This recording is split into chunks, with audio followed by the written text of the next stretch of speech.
The rise of true crime. Ooh. One of the victims was stabbed over 40 times. Let's go. Ethan had no fingernails left. I can't believe Vice did a documentary on us. Shouts out to @Vice in here. Maybe he dug into him and he wanted to get the DNA off. There is this frenzy with consumption of true crime. If you log on to the major streaming websites right now, true crime is on every front page. You're not really a celebrity. Okay, that's not even like, this isn't new though. Like this has existed for so long. Bro, I'm losing it. Look at, oh my God, look at her little foot. Look at her little foot. Look at her little foot.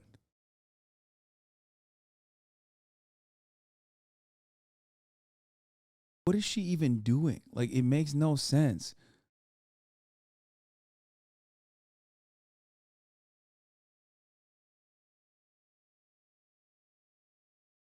Itching her nose. Nose is itchy. Uh-oh, she woke up from how itchy her nose is. Yeah, you're not wrong. She is very cat-coded. That's not even a joke.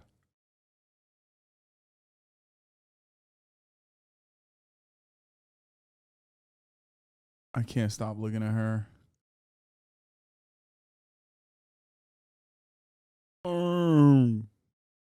What are you looking at? Huh? All right. I'm going to take her outside real quick, chat, to give it a little pee-pee time. She just woke up. She probably needs to pee. It's pee-pee time. But I will, of course, continue the video. But, like, they don't know my name. They know my attacker's name. My father is the happy-faced serial killer. My father murdered my mother when I was 11 years old. What the brother, fuck? he was murdered by Jeffrey Dahmer. It's everywhere, and it's not always honest, and it's not always with the best intentions behind it. There it is. There's the picture. Everybody knows. People forget. This is a real person's tragedy. We're getting ready to sue Netflix. You can't do that. It's public record. Do you fantasize about cracking the case? Of course. Oh my God, it's in the guy's blood. Holy shit. We had never experienced anything to this level. It was almost like a hurricane. Listen, I think you need to tell the FBI you have a video.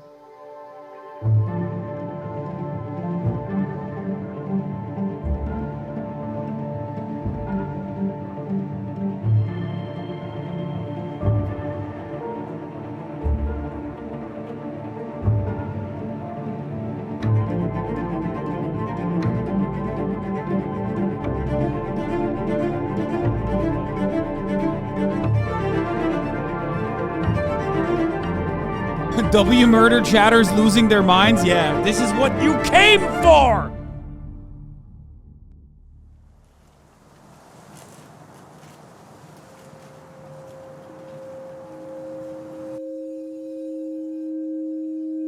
It takes a lot of vulnerability to tell your story. And I've been telling it on and on and on again.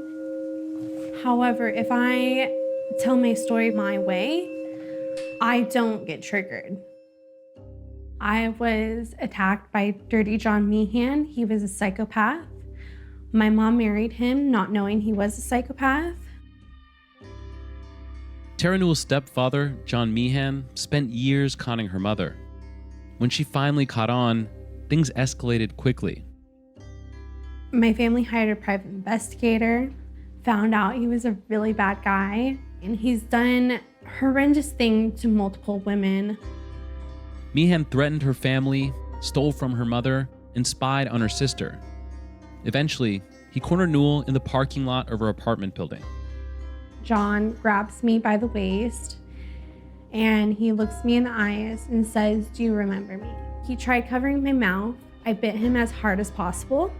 I thought I was being punched and I was actually being stabbed. And then I ended up kicking the knife out of his hand. And this is kind of triggering still, you know, but I feel it's important for people to know I got the knife and I'm stabbing him. And I ended up holding his head and then I did second to last one to the forehead.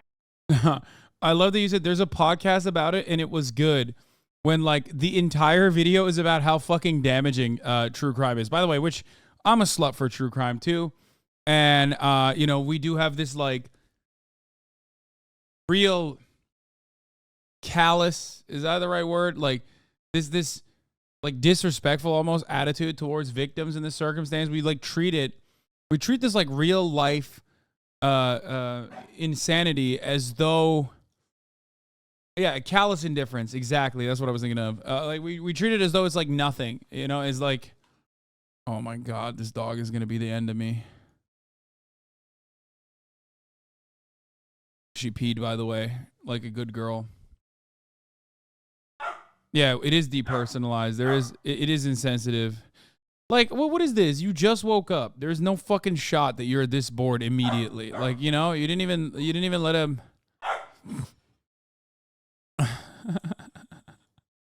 Look at this. Oh my gosh, she's trying to open the gate. Oh my gosh, she's so brilliant. It's crazy how brilliant she is. Fuck, I love this dog so much. Holy shit, she literally has a PhD. Pretty sure this dog has a PhD.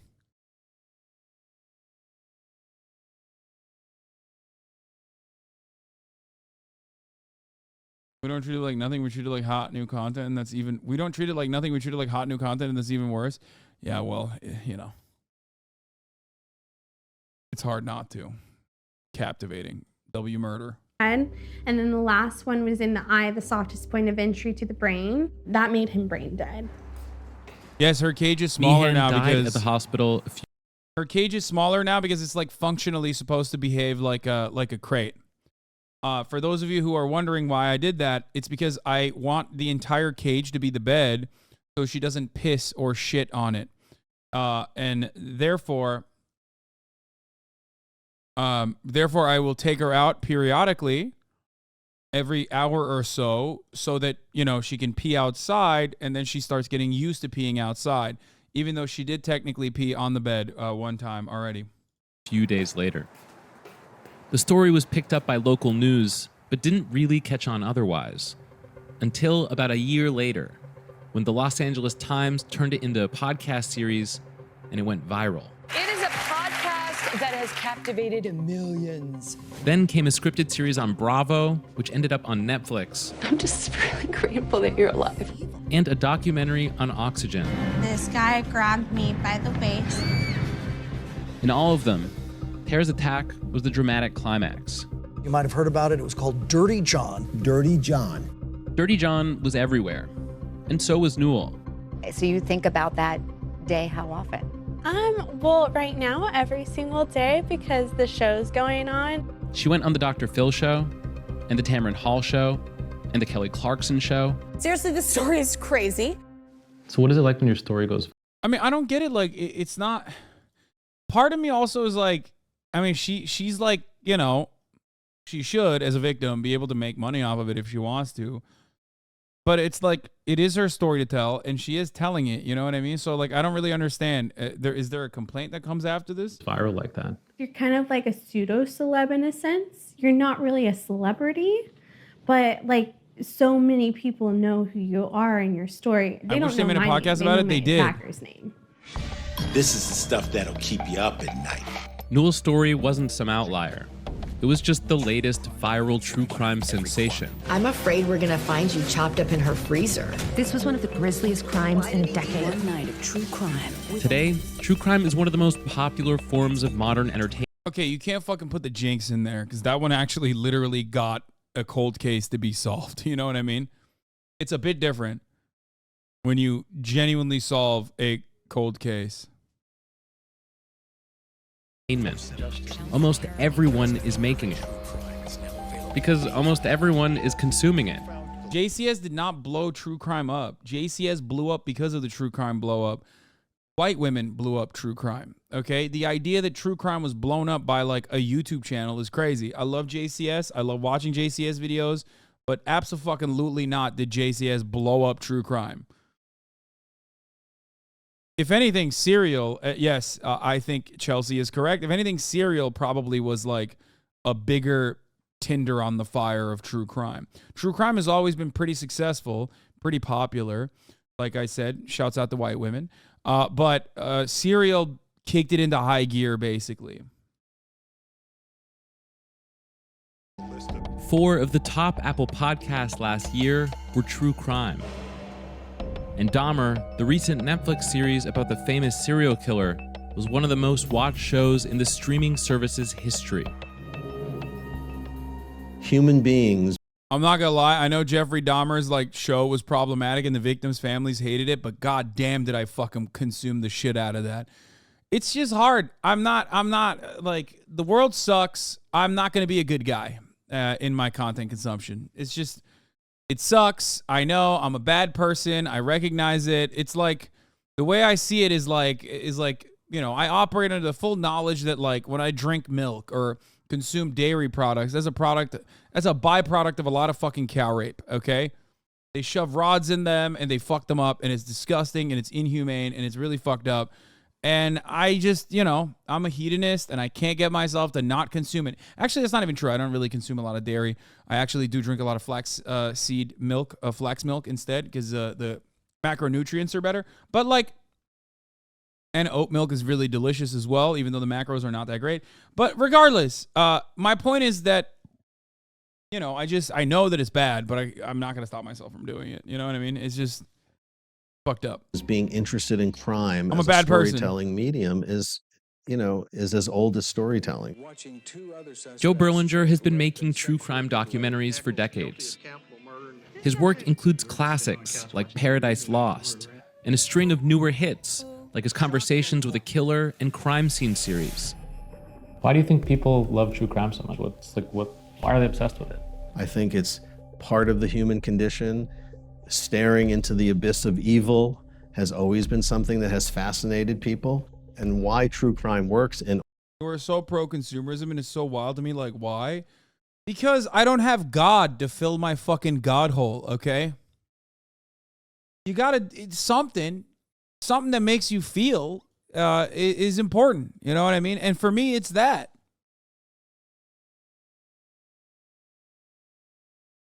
You know what I mean? I think it's a really good sedative. If religion is the opiate of the masses, what do you do when a society is not religious? You have to fucking find some other opiate. And it's commodity consumption. I love that shit. Conspicuously.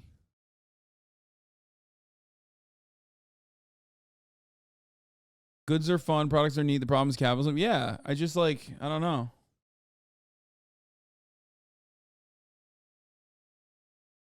Why do you enjoy things? Curious. Exactly. It's weird. Sag take, look inward, my friend. Yeah, dude, I know. I should fucking find the light of Allah or something. I don't get it. Oh. If any lessons need to come out of the USSR is that the population needs to occupy themselves. Not just that. Not just occupy themselves, but also commodities like treats. They need treats. Coffee is one immediate example that comes to mind. Fucking rebellions have happened due to a lack of access to fucking something as basic as of an amenity or a commodity like coffee. It's so stupid. Yeah, bread and circuses, baby. It's true. Are you opium? I never seen you wear Rick. Slatty Matty.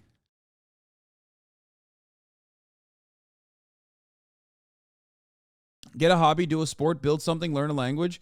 First of all, I do all of those things, and perhaps a lot more than most.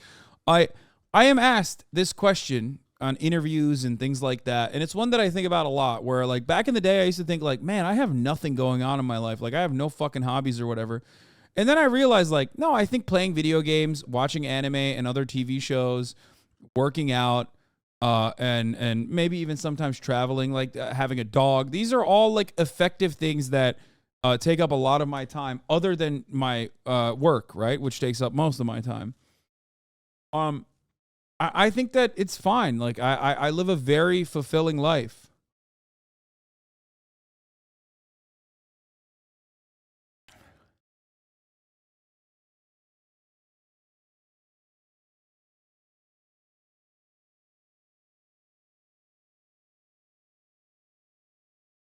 Also, hobbies famously don't involve consumerism. Exactly. I just don't know. Like, I don't know. I think it's fine. Socialists in America, good luck selling your idea if people will not be able to shop a lot. Yeah, I mean, I look to neoliberal methods of control, and I actually see how effective it is. The idea of offering a false notion of choice to every consumer is incredibly effective. I've said this so many times. Right? Yeah, I play basketball. I have goals. I have body goals. I have basketball related goals. I have goals in my career. I don't know. And it fucking feels good too. It actually feels good. It feels good to consume shit. Like dumb shit.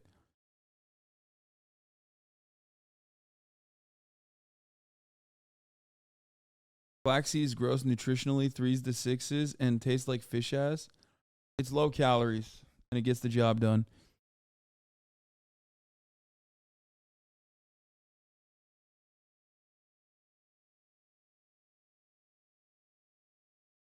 Should we really be turning other people's pain into entertainment? This has nothing to do with the lack of God or treats. There are so many other things to entertain ourselves with, and I think this demonstrates a lack of empathy on a societal level. You are out of your mind if you think that like 90% of our entertainment isn't at the expense of other people's struggles, dude. What the fuck? Look at American football, my friend. The only difference is, are you consenting to that? Are you giving informed consent to that struggle? Or are you actually not doing that? That's the only ethical conundrum here with true crime, is that oftentimes people are not giving, informed consent to have their story be told in this way.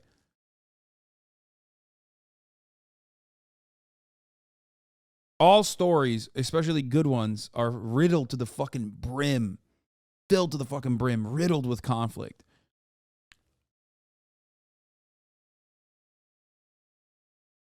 In all storytelling media is that it has perfect dramatic structure. There's a clear beginning, middle, and end. There's rising and falling action. There's an antagonist and a protagonist, each vying for the truth, and by the end of the film, both characters are changed. In the 50s, true crime was very popular, but people used to buy detective magazines.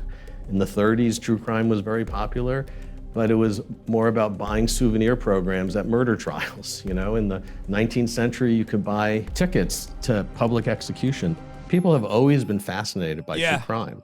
It's not a new phenomenon. It's just we've now given them such an easy way to tap into that. So of course it's gonna grow in popularity because people can access something and people can connect. True crime isn't just a genre anymore. It's a whole identity. And there's seemingly no end to the perversely inventive ecosystem that's been built around the craze. Live podcast tapings, experiential walking tours. The Old Salt Lake City Library in 1994 was the site of a hostage situation. Ooh. And for the extra obsessed, a visit to CrimeCon, where thousands of fans flock each year to immerse themselves in a weekend full of true crime. They recently added a cruise experience. True crime. Like, a lot of this stuff is gross and perverted, but like, I feel like you, just as well as I do, like, I don't take it to this level, like my interest in like the true crime genre, but I think, people demonstrate this level of enthusiasm towards whatever the fuck they're into in many different facets of society. The only difference is like you can poo-poo this from afar when someone takes it too far, which I agree, this is taking it too far, but I'm sure there is something that you also consume that is like equally traumatic to the victims or whatever the fuck, right? That you are currently not considering as bad as true crime. You know what I mean?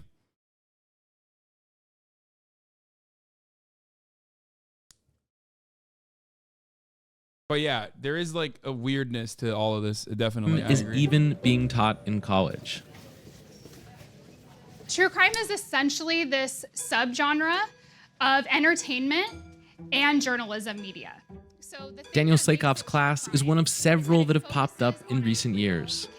So, I don't know if any of y'all live on Netflix like I do, but you probably have noticed there are a ton of true crime options. Like many others who study true crime, Slakoff believes the current craze began with Serial, an investigative podcast about the death of a high school student. So Serial blew up so quickly. My friend played BTK on Mindhunter, and the real BTK sent him unsolicited letters to his home address from prison. He was very complimentary of my friend's performance. He got his address from one of these serial killer obsessed freaks that was working background on Mindhunter. What the fuck? That is insane, dog. That's fucking terrifying. Luckily, he's not getting out, so it don't matter. Also, Mindhunter was pretty good.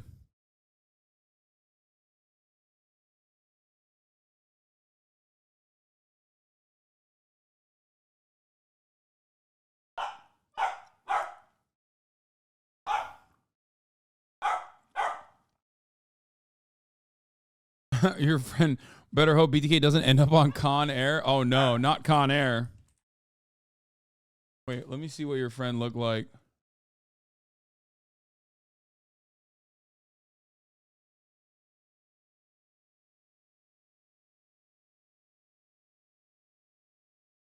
What is Mindhunter trying to do with these BTK killer vignettes? A perplexing thread for Netflix series because we don't know what to do to catch him?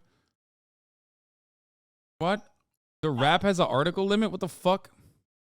Who the fuck is subscribing to the Wrap, man? Come on, show me more.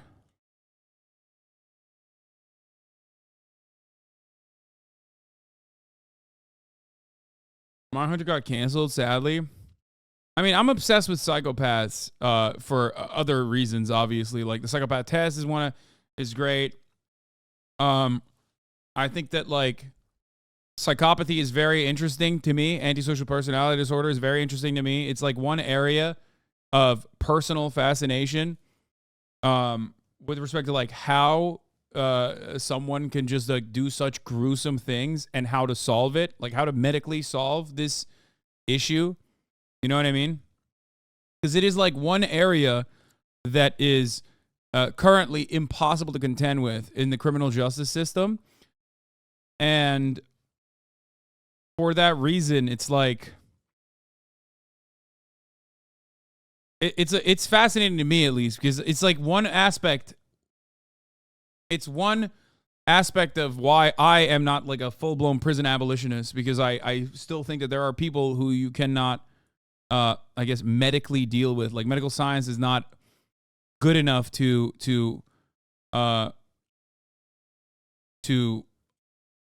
rehabilitate people with antisocial personality disorder. It doesn't mean that it's like impossible, but given the nature of psychopaths, sociopaths, it's incredibly difficult to figure out exactly it's incredibly difficult because like they're faking it all the time.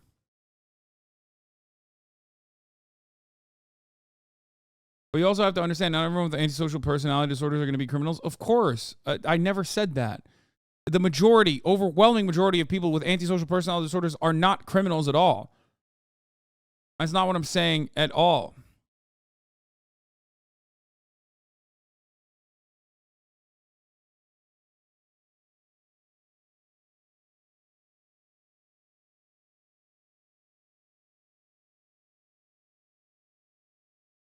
No, faking it in the sense that like you have to fake empathy and you learn how to do it very well to survive and seem normal, which is why you can in a lot of instances fake rehabilitation even. Okay, she's getting bored. That's why she's chasing her tail. She has every toy on the planet. Come on now. The girls are fighting about what? I mean, no, the girls are not fighting. Matt Walsh hates Caitlyn Jenner because Caitlyn Jenner is trans. That's it.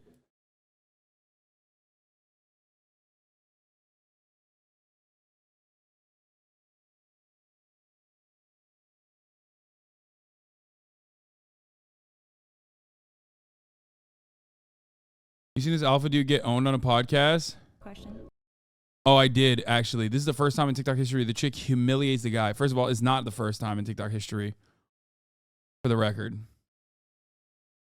But the video is awesome. All right, let's continue with this. It got so much attention that many people think it actually started what is called the golden age of podcasting, right? Hello, We're everyone. seeing a ton of true crime podcasts come out because of Serial or right after Serial.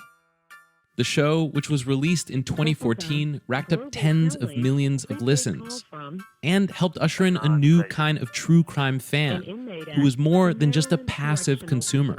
Right now, we're in this unique time that not only do we have true crime, the media, but we also have the social media focus surrounding it. So in a new way, people are getting engaged with these stories. So true crime has almost become a gathering space now. People come together to talk about, theorize about, chat about what happened. The continued mystery is a very common theme in true crime, often with people who have been harmed, killed. And so there is definitely some sensitivity that has to go into telling these stories, right?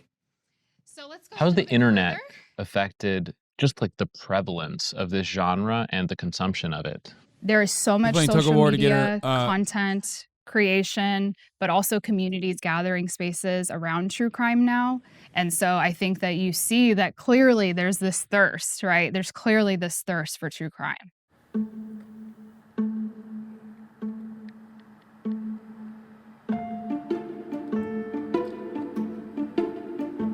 Tug of war on screen now? I can't. Grief and the search for answers in the case of 4 University of Idaho students murdered in their sleep. Okay, what day is this? I hope you understand. 6 days ago. No, this is old. Never mind. Christine Cameron and Alina Smith are old high school classmates who reconnected over their shared love for true crime. All right, listen. I got something huge to tell you. Like, it is insane. The two spend almost all of their free time running a Facebook discussion page they created last fall, after 4 students were mysteriously murdered at the University of Idaho. Police still have no suspect, weapon, or motive in the killings of Kaylee Gonsalves, Madison Mogan. Dude, always, by the way, like blonde women being victims of true crime, like it forms a perfect narrative. Like true crime lovers absolutely go wild, especially local TV as well. Goes absolutely wild when it's like a young blonde female victim. White. Ethan Chapin and his girlfriend, Xana Kernodle. The page, which has almost 230,000 members, is filled with people like Cameron and Smith, who follow the case like a sport, sharing news updates, posing alternate and often absurd theories, and reading into virtually anything that could pass as a clue. He said that Ethan had no fingernails left. What? Yes. Must have scratched and clawed. Also said that one of the victims was stabbed over 40 times. I just can't imagine you're in a fight like that with somebody and lose all of your fingernails, right? So that means that person has a lot of... took the nails off. What's the purpose of him taking the nails off? Maybe he dug into him and he wanted to get the DNA off. Ooh. Wow, that's the smartest thing I've heard you say in the last 7 months. Well, I mean, we're not like the police or we're not like a detective, but it is enthralling hearing what people have to say. And Bro, this is literally like the same principle behind QAnon, by the way. Obviously not as dangerous as QAnon, but like the attitude is identical. The reason why QAnon slapped so fucking hard is that there's like a grand narrative, a grand conspiracy that's like an interactive video game almost, like an interactive game in real life. And you can basically play it with a community, right? Breadcrumbs that you were waiting for, the new Q drop, all the shit. It's choose your own adventure. Exactly. And that is the same attitude behind true crime and the people that like basically go beyond just like consuming true crime and then try to become detectives. And in a country where there's a 50% clearance rate for murders, you know, at that point, what are you supposed to do? You know what I mean? If the cops were doing a better fucking job, maybe there would be less true crime. and seeing some of their backups to their theories. She'll say she had the idea, but I'm telling you, I had the idea. Also, this shit is, ow, fuck. Ow, Jesus Christ. You bit the fuck out of my hand, dude. Fuck me. Holy shit. Look. All my hands are so busted. Ah, come here. Gaia, come here. Gaia. Come here. Fuck. Little one. Raucous.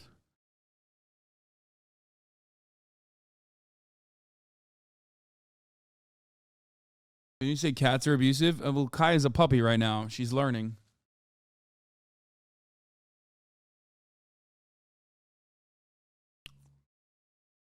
You were such a guy playing tug. Go and clean your hand. Why? A puppy's mouth is like significantly cleaner and rid of bacteria than a human's mouth.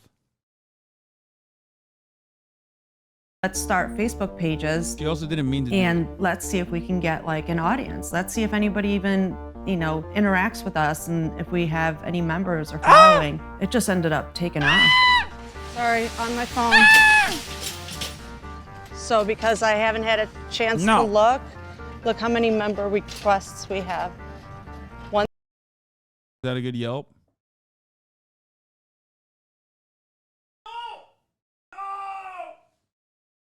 Fuck! No! Every time we play a little bit, she immediately fucking goes and pees somewhere. It's crazy. Ay, ay, ay, dude. So fucking bad.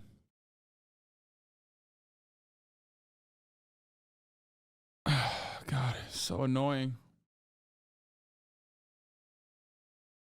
1,179. That's insane. That's a lot. We are the admin, so we field questions and we approve anonymous posts and we take down things that are inappropriate. A lady sent me. Yeah, the true crime stuff gets incredibly out of hand when, people play the role of detective and then like fucking end up doxing like random innocent people that they're so sure is responsible.